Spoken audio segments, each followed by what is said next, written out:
global health experts convened at the Vatican to address a looming health emergency, antimicrobial resistance, or AMR.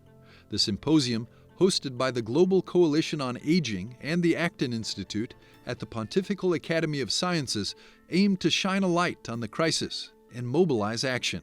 This antimicrobial resistance, AMR, has become a huge crisis for the world. We are at the place where we are about to have a world without antibiotics, pre-1950s, if we don't do several things about it.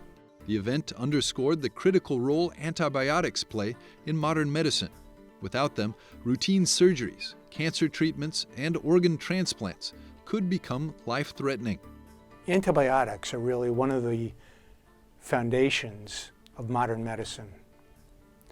And if we lose antibiotics, much that we have in the medical scientific complex is under threat.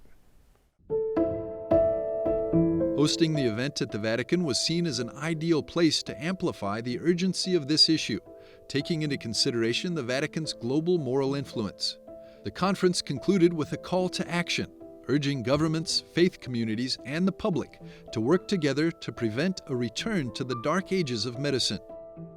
The Church, of course, broadly constructed, has represented very important messages connecting ethics and morality to healthy societies.